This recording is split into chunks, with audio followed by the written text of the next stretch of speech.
कर लीजिए और ज़्यादा से ज़्यादा शेयर कर दीजिए। आज वाकई जो है एक मोस्ट इम्पॉर्टेंट टॉपिक पे जो है हमारी चर्चा होने वाली है। तो धार्मिक व सामाजिक सुधार आंदोलन के तहत, क्योंकि जानते हैं आप कि इसका प्रभाव बिहार पर काफ़ी पड़ा था, जो धार्मिक सामाजिक सुधार आंदोलन हुए थे उसका काफ़ी प्रभाव पड़ा था, चाहे वो राष्ट्रीय स्तर पे बात की जाए या फिर क्षेत्र के स्तर पे बात करें हम। तो हमारी चर्चा जो है क्षेत्र के स्तर पे होने वाली है, तो हम बिहार के परिप्रेक्ष्य में ही उसे देखेंगे। तो ब्रह्म समाज, अब यहाँ सबसे पहला सवाल है कि ब्रह्म समाज की स्थापना कब की गई थी। तो आप जानते हैं 1828 में जो है राजा राम मोहन राय द्वारा जो है इसकी स्थापना की गई थी। आप जानते हैं यहाँ जो शॉर्ट में मैं लिख दे रही हूँ, राजा राम मोहन राय, जो मेन था उद्देश्य एकेश्वरवाद को बढ़ावा देना था, हिंदू धर्म में जो कुरीतियां हैं उन्हें समाप्त करना था, यही सब था। जो भी सामाजिक कुरीतियां थी उन्हें खत्म करना था, स्त्री को आगे बढ़ाना, ये सभी जो था मुख्य जो था वो एकेश्वरवाद पे बल था ब्रह्म समाज। ब्रह्म समाज का इतिहास जानते हैं कि आगे जब राजा राम मोहन राय की मृत्यु हो जाती है और देवेंद्रनाथ के हाथों में, देवेंद्रनाथ टैगोर के हाथों में, जो देवेंद्रनाथ टैगोर के हाथों में जब चला जाता है,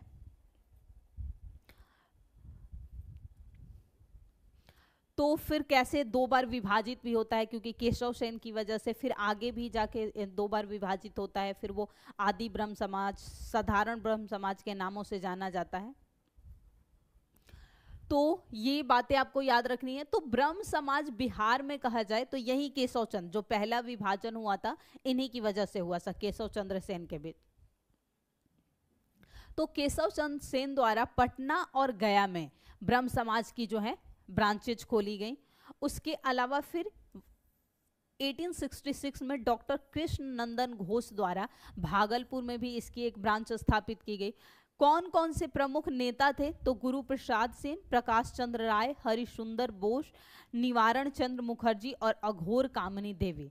यानी कि ब्रह्म समाज से संबंधित अगर मुख्य नेताओं की बात करें बिहार में, जो जिन्होंने प्रमुख भूमिका निभाई, उनमें से इन सभी के नाम जो है प्रमुख हैं।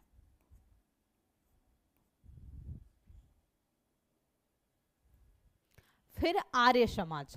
आर्य समाज आप जानते हैं स्थापना किसने की थी? दयानंद सरस्वती द्वारा 1875 में इसकी स्थापना की गई थी। दयानंद सरस्वती ने बिहार में पटना, मुंगेर, भागलपुर और छपरा की यात्रा की। वर्ष 1885 में बिहार में इन्होंने पहला आर्य मंदिर जो है दानापुर, दानापुर कहाँ? पटना जिले के अंतर्गत आता है, दानापुर में स्थापित किया। इसके अतिरिक्त आरा, पटना, सिवान, मुजफ्फरपुर, मोतिहारी और भागलपुर में भी जो है कई जो है ब्रांचेज स्थापित की गई आगे। इसके जो प्रमुख नेताओं की बात करें तो बालकृष्ण सहाय, पंडित अयोध्या प्रसाद, डॉक्टर केशव देव शास्त्री और भिवानी दयाल सन्यासी जो थे वो थे। Next, Ramakrishna Mission. Ramakrishna Mission की स्थापना किसके द्वारा की गई थी? विवेकानंद द्वारा। अपने जो गुरु है रामकृष्ण थे उनकी स्मृति में जो है रामकृष्ण मिशन की शुरुआत की गई थी और ये हुई थी 1897 में, 1897 में स्थापित की गई थी। ये याद रखिएगा, वर्ष 1868 में रामकृष्ण परमहंस, यही इनके गुरु थे, द्वारा स्वामी विवेकानंद द्वारा वर्ष 68 में रामकृष्ण परमहंस द्वारा और स्वामी विवेकानंद द्वारा 1886 में, 1890 में और 1892 में बिहार की यात्रा की गई थी। यानी रामकृष्ण परमहंस ने भी बिहार की यात्रा की थी और विवेकानंद ने भी 3 बार बिहार की यात्रा की थी। वर्ष 1920 में रामकृष्ण मिशन की पहली जो शाखा है बिहार के जमशेदपुर। जमशेदपुर क्यों? कि उस समय झारखंड भी बिहार का ही अंग था, इसलिए जमशेदपुर वर्तमान की बात करें तो झारखंड में है, पर उस समय ये बिहार का ही हिस्सा था, तो इसलिए यहाँ लिखा प्राचीन जो है प्राचीन इतिहास के अंतर्गत इसे बिहार का हिस्सा बोला जाता है, लेकिन वर्तमान में जमशेदपुर झारखंड के हिस्से में है।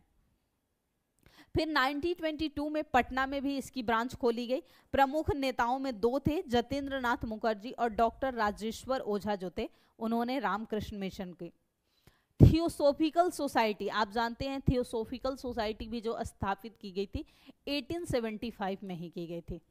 औक्लाट, हाँ ये थे कर्नल ओलकाट, तो थियोसोफिकल जो सोसाइटी स्थापित की गई थी, तो वैसे 1875 में थी, लेकिन 1894 में ये दोनों कर्नल ओलकाट जो कि संस्थापक हैं, याद रखिएगा एनी बेसेंट इस सोसाइटी की संस्थापक नहीं थी ये, बल्कि भारत में जब ये एक शाखा की वो रही, क्या बोलते हैं, संचालिका के रूप में रही, लेकिन ये संस्थापक नहीं है। हमेशा याद रखिए एनी बेसेंट जो है इस सोसाइटी की संस्थापिका नहीं मानी जाती हैं। एनी बेसेंट ने बिहार की यात्रा की, ये दोनों ही जो है बिहार की यात्रा करते हैं।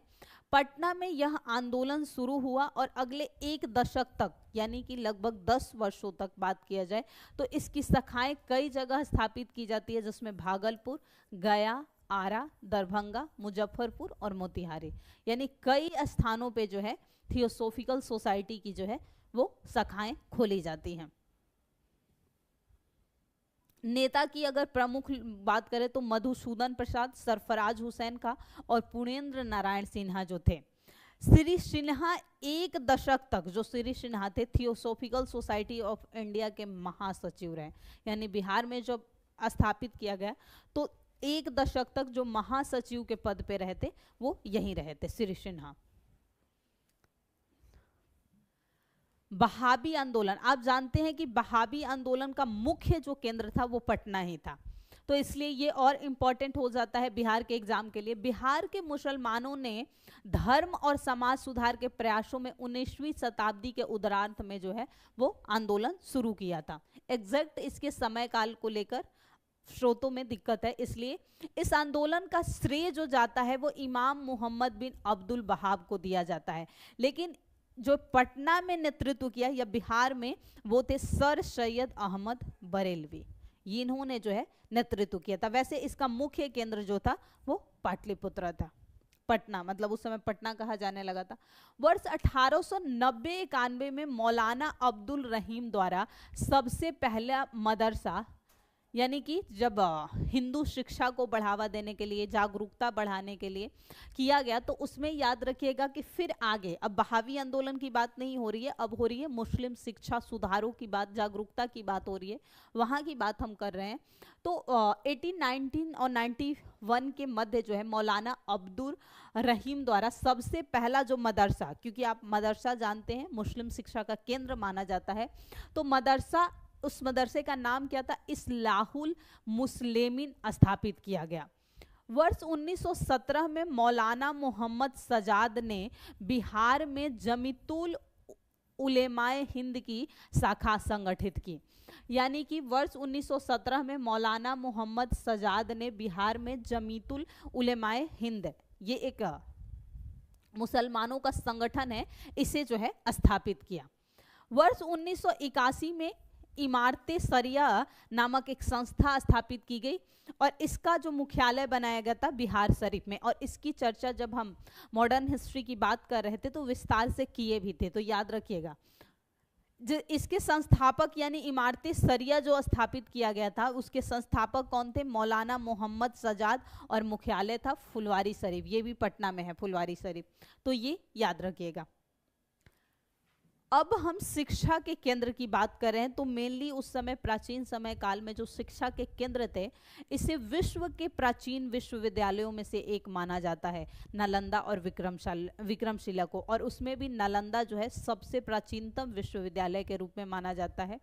यहाँ पर बौद्ध धर्म का, दर्शन का, इसके अतिरिक्त कह सकते हैं कि कानून, विधि, इन सब की शिक्षा दी जाती थी, आयुर्वेद की शिक्षा दी जाती थी, तो ये प्राचीनतम विश्वविद्यालयों में से एक था। लेकिन 12वीं शताब्दी के अंत में यानी कि 1193 में तुर्क शासक बख्तियार खिलजी द्वारा इसे ध्वस्त कर दिया गया था। लेकिन अभी वर्तमान में इसी वर्ष कुछ दिन पहले जो है प्रधानमंत्री नरेंद्र मोदी द्वारा जो है उसके नए कैंपस की जो है शुरुआत की गई है।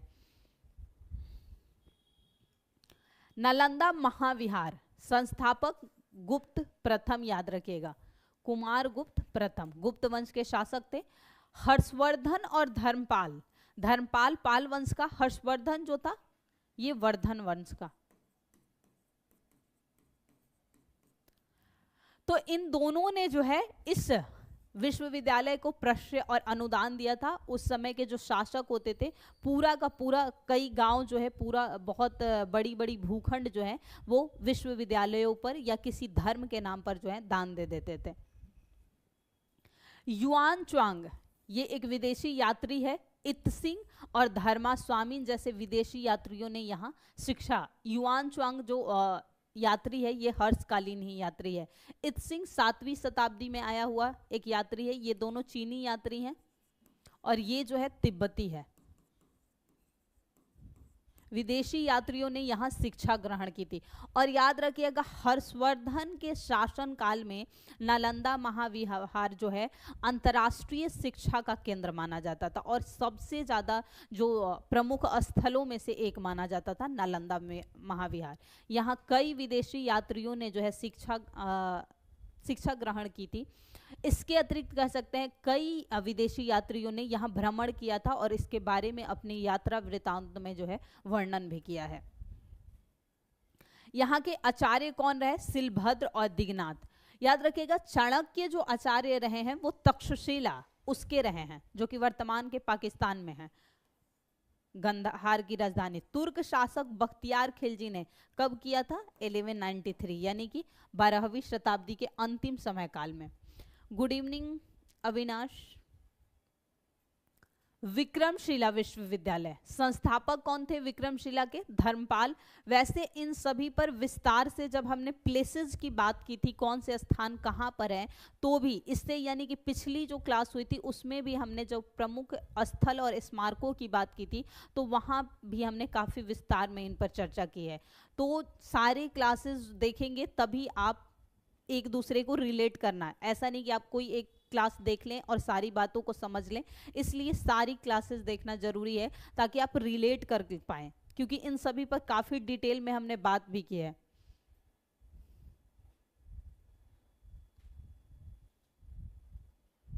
कोई नहीं, इट्स ओके।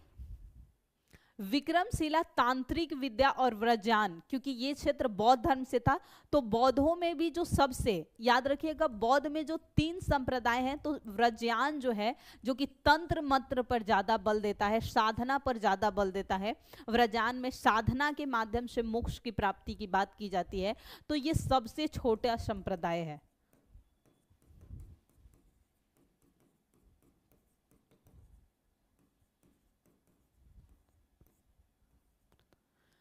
व्रज्यान का मेन जो यहाँ पर होता है तंत्र मंत्र और साधना के माध्यम से मोक्ष की जो होती है उसकी बात हुई है। प्रमुख आचार्य जो थे अतिश दीपांकर यहाँ के थे। उदंतपुरी संस्थापक कौन थे? गोपाल, यानी पाल वंश के शासक ही गोपाल ने किया था जो है। याद रखिएगा धर्मपाल ने बांग्लादेश में जो है एक और विहार का निर्माण करवाया था जो सोमपुर विहार के नाम से जाना जाता है, पर यहाँ हम बिहार के परिप्रेक्ष्य की चर्चा कर रहे हैं इसलिए वहाँ इसकी चर्चा जो है हमें नहीं करनी। बिहार शरीफ में आप जानते हैं उदंतपुरी स्थित है और यहाँ का जो आचार्य थे शांत रक्षित। फारसी शिक्षा, जैसे कि हिंदुओं में बौद्ध शिक्षा की हमने बात कर ली।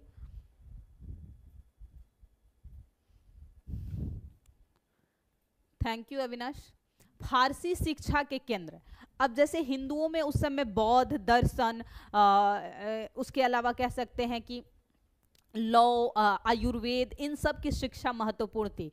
वैसे ही मुस्लिमों में शिक्षा का था फारसी जो है, इसमें जो है लोक शिक्षा। तो फारसी शिक्षा के प्रमुख ग्रंथ, क्योंकि भाषा जो थी उनकी फारसी मुख्य थी, तो फारसी भाषा की या फारसी शिक्षा के केंद्र जो मदरसे की हम बात करते हैं उसकी अगर बात करें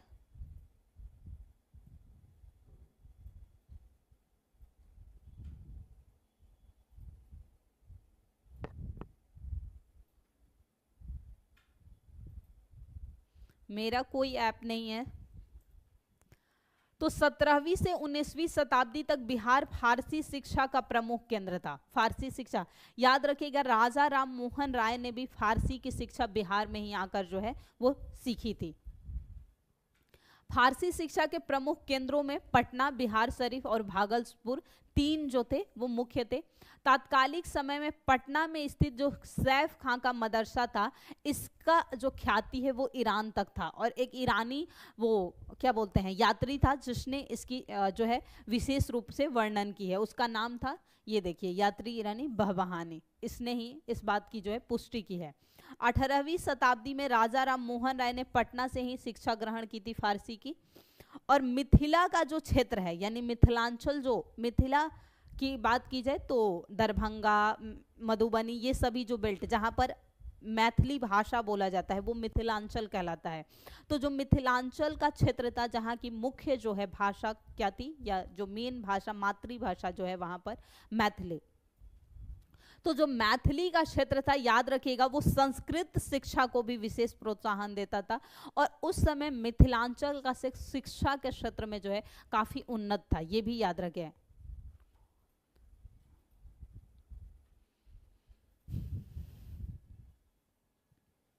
तो मिथिला का क्षेत्र, वैसे भी देखेंगे जो मैथिली भाषा है, जो मिथिलांचल के रीजन में आप जाएंगे तो वहाँ जो लोग भाषा बोलते हैं मैथिली, वो शिक्षा, प्राचीन समय काल में भी बात करें तो शिक्षा के लिए मिथिलांचल का क्षेत्र जो है बहुत फेमस, संस्कृत को, इसीलिए जो विद्या सागर है उनकी कई रचनाएं वहाँ पर हमें देखने को मिलती है। सॉरी, विद्यासागर नहीं, सॉरी, विद्यापति की रचना। फिर दर्शन की अगर हम बात करें तो कौटिल्य की रचना अर्थशास्त्र, आप जानते हैं कि अर्थशास्त्र से मौर्य काल की मुख्य जो विषय था, हमेशा एक पॉइंट आपको ध्यान रखना है कि अगर पूछा जाए कि अर्थशास्त्र का मुख्य विषय क्या है तो राजनीति है। भले ही पुस्तक का नाम अर्थशास्त्र है पर विषय क्या है, राजनीति। लेकिन राजनीति के अतिरिक्त वहाँ पर जो चर्चा हुई है वो सामाजिक आर्थिक की भी चर्चा हुई है, और ये प्रश्न एक बार बिहार में पूछा जा चुका है, और यही वजह है कि उस समय ऑप्शन ई भी होता था तो बहुत सारे बच्चों ने राजनीति पर टिक करके आए, लेकिन उसका सही ऑप्शन ई हुआ था, यानी कि एक से अधिक ऑप्शंस जो है सही है। सीधे सीधा पूछा हुआ प्रश्न है कि अर्थशास्त्र का विषय क्या है, तो उसमें सामाजिक, आर्थिक और सब कुछ दिया हुआ था, तो ऑप्शन ई सही हुआ था। तो राजनीतिक, सामाजिक, प्रशासनिक और आर्थिक व्यवस्था, पर राजनीतिक जो है वो मुख्य था। इसके अलावा व्याकरणाचार्य जो पाणिनि है, इन अष्टाध्यायी, अब पाणिनि का संबंध ही आप जानते हैं मनेर से। जब हम प्लेसेस की बात कर रहे थे तो वहां हमने बात भी की थी कि प्लेसेस में क्या है, वो पाणिनि की जो है मनेर से संबंधित है पाणिनि। तो इससे भी बिहार के इतिहास की जानकारी मिलती है। चरक, जो कि चिकित्सा के क्षेत्र में मुख्य माने जाते हैं, शल्य चिकित्सा के लिए भी हम मानते हैं, तो चरक का भी जो संबंध था इन क्षेत्रों से रहा है। याज्ञवल्क्य स्मृति एक रचना है, और इसके जो रचनाकार हैं याज्ञवल्क्य हैं, तो इनका जो संबंध है बिहार के मिथिलांचल से है, मिथिला से इनका संबंध था। तो ये कुछ रचनाकार और रचनाएं हैं जो कि बिहार के इतिहास को बताते हैं, तो ये प्रमुख है। मीमांसा और वेदांत दर्शन के अंतर्गत बात किए जाए तो इनका टिप्पणीकार जो उपार्वश, न्याय शास्त्र के प्रतिनिधि गौतम और योग शास्त्र के संस्थापक पतंजलि, इन सब क्षेत्रों में महत्वपूर्ण, यानी कि पतंजलि का भी जो है बिहार के इतिहास में जो है महत्वपूर्ण योगदान रहा। पूर्व मध्य काल में मिथिला जो है ज्ञान और विद्या का, यहाँ देखिए साफ साफ लिखा ही है पूर्व मध्य काल, यानी कि गुप्तोत्तर की बात हो। पूर्व मध्य काल को समझने के लिए गुप्तोत्तर और उसके बाद की जो, यानी कि मध्यकाल और गुप्तोत्तर, इन दोनों का, गुप्तोत्तर का अंत और मध्यकाल का शुरू, उसके बीच का जो समय काल है पूर्व मध्यकाल कहलाता है। तो मिथिला याद रखिएगा शिक्षा का प्रमुख केंद्र था। विद्यापति ने अपने साहित्य में मैथिली भाषा को समृद्ध और सर्वश्रेष्ठ बना दिया, और इनकी जो रचना है कृतिमाला और कृति पताका, दो प्रमुख जो है वो इनकी रचनाएं हैं। Come to next page. पाश्चात्य शिक्षा यानी पश्चिमी शिक्षा का कैसे हुआ।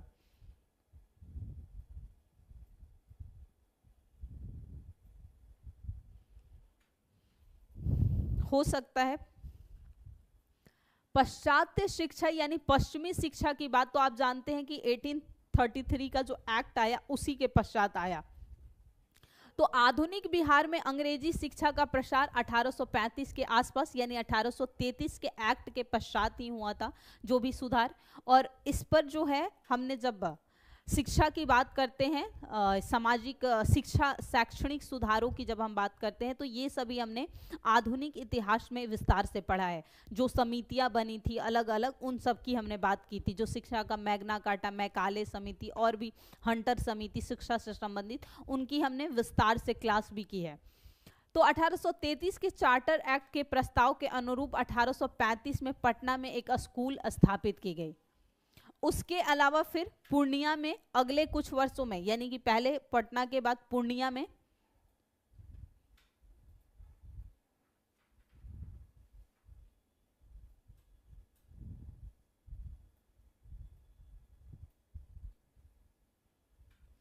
उसके पश्चात बिहार शरीफ, भागलपुर, आरा, छपरा, कई जगहों पे जो है विद्यालय धीरे धीरे, यानी पटना हमेशा मुख्य केंद्र रहा था। तो अधिकांशतः कार्य जो सबसे पहले किए जाते थे वो पटना में ही किए जाते थे। तो यहाँ भी कई स्थापित किए गए। फिर 1847 में बालिका शिक्षा, क्योंकि जरूरी था महिलाओं को शिक्षित करना, जो फीमेल थी उन्हें शिक्षित करना, गर्ल्स चाइल्ड एजुकेशन को बढ़ाना। तो गर्ल्स चाइल्ड एजुकेशन को बढ़ाने के लिए जो है पटना में संत जोसेफ स्कूल की स्थापना की गई। फिर 1867 में भी 2 अन्य बालिका विद्यालय पटना में अलग नामों से स्थापित किए गए, क्योंककि इनका एजुकेशन स्तर उस समय जो है सबसे खराब था। महिलाओं का जो है शिक्षा में बहुत कम योगदान था परसेंट में। फिर वर्ष 1863 में उच्च शिक्षा यानी कि हायर एजुकेशन के लिए, हायर एजुकेशन में सुधार लाने के लिए या फिर बढ़ावा देने के लिए, सबसे ज़्यादा तो बढ़ावा देना, क्योंकि बहुत कम लोग ही हायर एजुकेशन तक पहुंच पाते थे। तो उसमें करने के लिए पटना कॉलेज की स्थापना हुई। और हाँ, उस दिन एक फैक्ट्स जो था 1867 नहीं, सॉरी हमने क्या बात की थी, 1916 नहीं 1970 में, याद रखिएगा, स्थापना की गई। आगे फिर मुंगेर, मुजफ्फरपुर और अन्य शहरों में भी कई कॉलेजों की स्थापना हुई। इसी तर्ज पे जो है छोटे छोटे शहरों में भी हायर एजुकेशन के लिए जो है कई कॉलेज स्थापित किए गए। और 1917 में पटना विश्वविद्यालय जो है स्थापित। यहाँ पटना कॉलेज की बात हो रही है, तो वो पहले हुई थी यानी 1863 में। और पटना यूनिवर्सिटी की बात की, उस दिन शायद हमने 1916 बोला था, वो गलत था, 1917 में स्थापित की गई थी। इसे और हाई कोर्ट में लेकर बड़ा कंफ्यूजन हो जाता है। हाई कोर्ट हुआ है 1916 में पटना का। आर्य समाज, आप जानते हैं आर्य डीएवी जो स्कूल है आर्य समाज से संबंधित है, तो आर्य समाज द्वारा डीएवी स्कूल स्थापित किए गए। ब्रह्म समाज, ब्रह्म समाज क्या था, मेनली जो था एकेश्वरवाद को बढ़ावा देना। उसके अलावा जो हिंदू धर्म में कुरीतियां हैं, रूढ़िवादिता है, उसे समाप्त करना था। तो ब्रह्म समाज ने अपने ही जो उनके नियम कायदे थे उस आधार पर पटना में राजा राम मोहन राय, सॉरी राजा नहीं, राम मोहन राय सेमिनरी, क्योंकि राजा जो उपाधि उन्हें दी गई थी।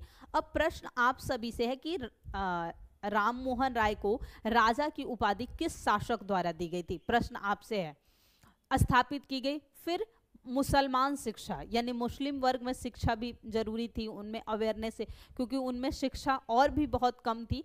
तो उसके लिए फिर क्या हुआ कि 1872 में मुसलमानों के मध्य शिक्षा के प्रचार के लिए इमदाद अली खान ने मुजफ्फरपुर में बिहार साइंटिफिक सोसाइटी की स्थापना की। जो इंडियन साइंटिफिक सोसाइटी थी वो बिहार साइंटिफिक। फिर 1873 में इसकी शाखा पटना में, मुजफ्फरपुर से फिर पटना में स्थापित की गई। पटना में मोहम्मदन एजुकेशनल सोसाइटी का भी, जैसे एंग्लो मोहम्मदन एजुकेशन सोसाइटी की हम बात करते हैं तो पटना में की गई, जिसके द्वारा वर्ष 1886 में मोहम्मदन एग्लो अरेबिक स्कूल भी स्थापित की गई पटना सिटी में। यानी मोहम्मदन एजुकेशन सोसाइटी भी पटना में है और मोहम्मदन एंग्लो अरेबिक स्कूल भी जो है पटना में ही है।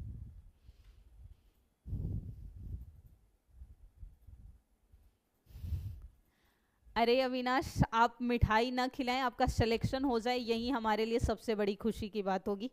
एक टीचर के लिए इससे बड़ी खुशी की बात कुछ नहीं होती। बाकी हाँ, जरूर मिठाई खा लेंगे।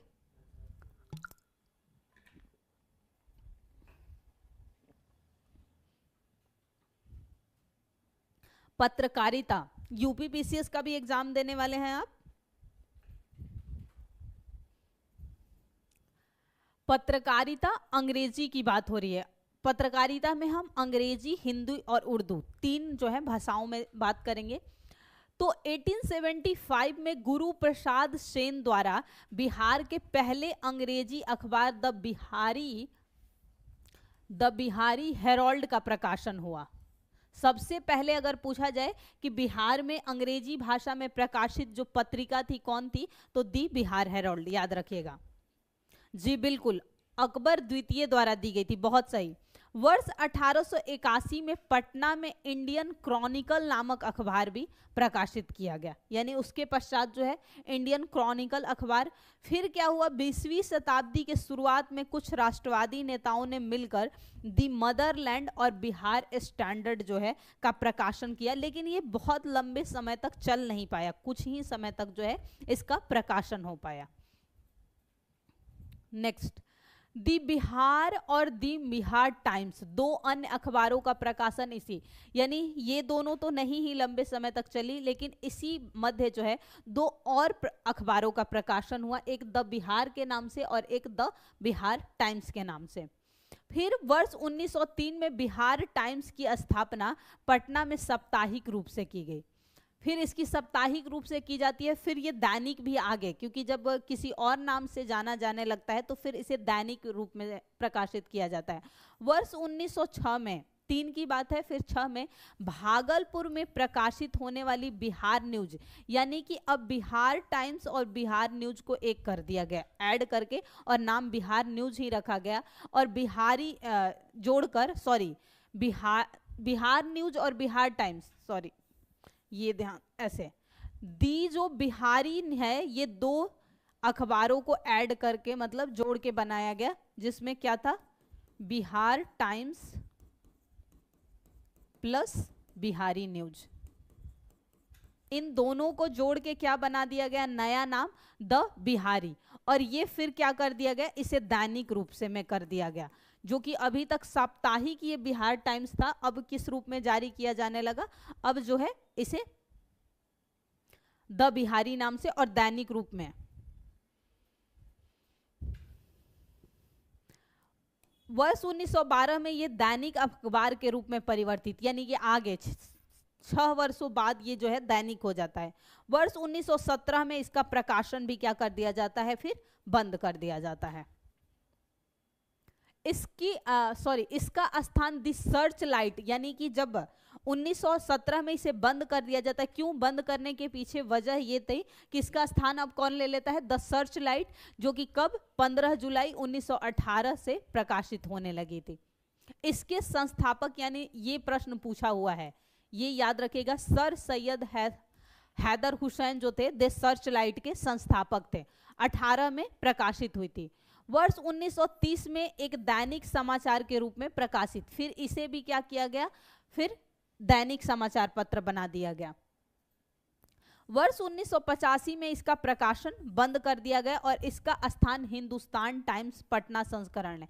याद रखिएगा, इस मध्य भी कई बार इसे बंद किया गया था, यानी कि 1985 से बीच में भी बंद किया गया था, और फिर ये हिंदुस्तान टाइम्स का जो पटना संस्करण आता है, क्योंकि इसके अलग अलग क्षेत्रों के अलग अलग संस्करण आते हैं, तो इस नाम से जो है प्रकाशित होने लगा। देशभूषण मौलाना मजहरुल हक ने पटना में द मदरलैंड का प्रकाशन किया, ये भी जो है मोस्ट इंपॉर्टेंट है, याद रखिएगा, मौलाना मजहरुल हक ने द मदरलैंड का प्रकाशन किया था। और ये उस समय की बात है जब असहयोग आंदोलन, इन सब की चर्चा चल रही थी। वर्ष 1924 में मोहम्मद यूनुस, जो कि बिहार के प्रथम मुख्यमंत्री के रूप में चुने गए थे, द पटना टाइम्स का प्रकाशन इन्होंने किया था। वर्ष 1931 में दरभंगा के जो महाराजा थे, जो दरभंगा राज के नाम से जाने जाते थे, कौन, महाराज कामेश्वर सिंह ने द इंडियन नेशन की स्थापना की, और इंडियन नेशन याद रखिएगा कई बार जो है बंद किया गया था। वर्ष 1986 में टाइम्स ऑफ इंडिया का पटना संस्करण प्रकाशित होता आ रहा है, यानी कि अभी जो है 1986 से टाइम्स ऑफ इंडिया का जो पटना संस्करण है वो अभी तक, ये कई बार जो है बंद किया गया था और कई बार शुरू किया गया था, जो दरभंगा राज्य के कामेश्वर सिंह द्वारा द इंडियन नेशन की स्थापना की गई थी। लेकिन इतना आपसे डिटेल में जाकर नहीं पूछा जाता है, आपसे मेनली जो मेन पॉइंट होते हैं वही पूछे जाते हैं। इसलिए मैं कहती हूँ कि बिहार स्पेशल की जो आपकी क्लास हो रही है इसमें जो पीपीटी मिलता है, अगर उस पीपीटी को आप अच्छे से 2-3 बार रिवाइज कर लेते हैं तो बहुत सारे, मान लीजिए जो भी 7, 8, 10 हिस्ट्री से टोटल मिला के प्रश्न पूछे भी जाएंगे तो वो आप आसानी से कवर कर लेंगे। हिंदी में पहला हिंदी समाचार पत्र जो था बिहार बंधु के नाम से 1874 में पटना से प्रकाशित हुआ था। तो 3 पॉइंट याद रखना है। पहला हिंदी समाचार पत्र कौन? बिहार बंधु। प्रकाशित कब हुआ? 1874 में। और कहां से? तो पटना से। फिर आगे क्या हुआ? वर्ष 1890 में पहला हिंदी का दैनिक समाचार पत्र सर्वहितैषी पटना से ही प्रकाशित हुआ। हिंदी का जो है अखबार याद रखिएगा इतना ज्यादा नहीं वहां पर प्रकाशित हुआ जितना अंग्रेजी का हमें देखने को मिला। वर्ष 1913 में एक अन्य और एक दैनिक अखबार हुआ, बिहारी का प्रकाशन हुआ, बिहारी नाम से शुरू किया गया। फिर 48 यानी कि 41 में आर्याव्रत का प्रकाशन हुआ और इंडियन नेशन के सह प्रकाशन के रूप में, यानी जो इंडियन नेशन था उसी के सह प्रकाशन के रूप में आर्यावर्त, हिंदी में जो है, अंग्रेजी में क्या था? इंडियन नेशन, और हिंदी में आर्यावर्त के नाम से जो है प्रकाशित किया गया। फिर वर्ष 1947 में सर्चलाइट का सह प्रकाशन प्रदीप नाम से हुआ। सर्चलाइट जो मजहरुल हक द्वारा सर्चलाइट का प्रकाशन हुआ था उसका हिंदी संस्करण किस नाम से आता था? प्रदीप के नाम से। आर्याव्रत का पुनः प्रकाशन 1995 में इंडियन नेशन के साथ ही, अच्छा, इंडियन नेशन के ही साथ हो रहा है, किंतु प्रदीप का प्रकाशन 1986 से बंद है, यानी कि जो सर्चलाइट का हिंदी प्रकाशन प्रदीप था वो बंद कर दिया गया है, लेकिन आर्याव्रत का प्रकाशन जो है अभी तक हो रहा है।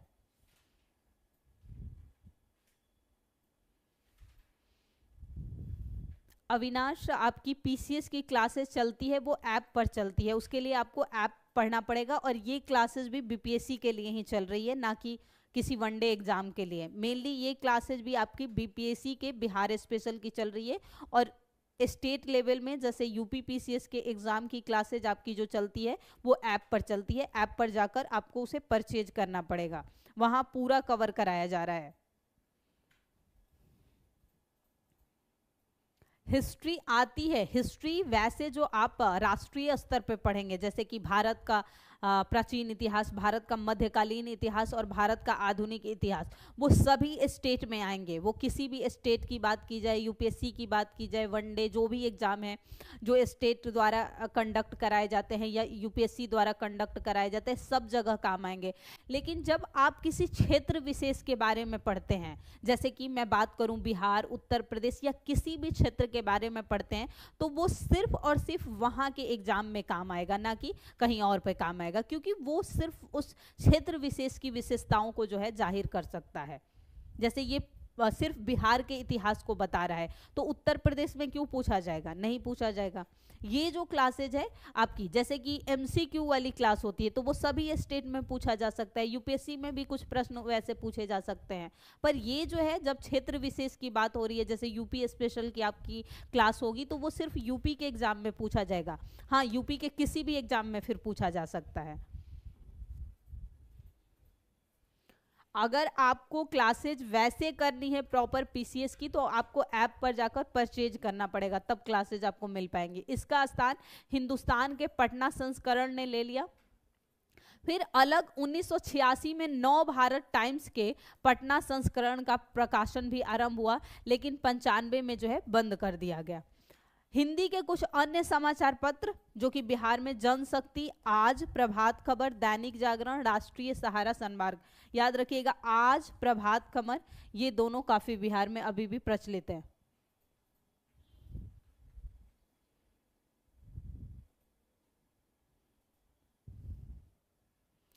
उर्दू, उर्दू की अगर बात करें, हाँ अविनाश, अगर आपको बिहार का कोई एग्जाम नहीं देना हो, चाहे वो टीचर की बात हो या बीपीएससी का, तो प्लीज ये क्लास देखने का कोई मतलब नहीं है फिर आपको। अगर आप बिहार से रिलेटेड कोई जो है पेपर देने वाले हैं तभी ये क्लास जो है आपके काम की है, वरना नहीं है। ये बिहार स्पेशल का मतलब है कि बिहार से रिलेटेड क्लासेस वो एग्जाम्स के लिए, ना कि किसी वैसे जो मेरी क्लासेस होती हैं वो सभी एग्जाम के लिए है, लेकिन ये नहीं। उर्दू की बात करें तो उर्दू में 1876 में बिहार का पहला दैनिक उर्दू अखबार जो आया था नूरुल अनवार, ये कहाँ से, भोजपुर आरा से प्रकाशित हुआ था। जिसने किसने प्रकाशित करवाया था, मलिक मोहम्मद हाशिम ने। और उसके पश्चात ये जो है मुंगेर, सिवान, दरभंगा, गया, मुजफ्फरपुर से भी समाचार पत्रों का प्रकाशन, यानी कि जो उर्दू अखबार नूरुल अनवार आता था फिर अलग अलग स्थानों से जो है आने लगा। वर्ष 1949 के आसपास इतिहास, ये टाइपिंग एरर है, इतिहास और शांति का प्रकाशन हुआ, सॉरी इतिहाद और शांति का प्रकाशन, दो अलग अलग। फिर 1948 में दरभंगा में एक साहित्यिक पत्रिका नई किरण का भी प्रकाशन हुआ। वर्तमान समय में उर्दू का सबसे लोकप्रिय जो समाचार पत्र है वो है कौमी तंजीम।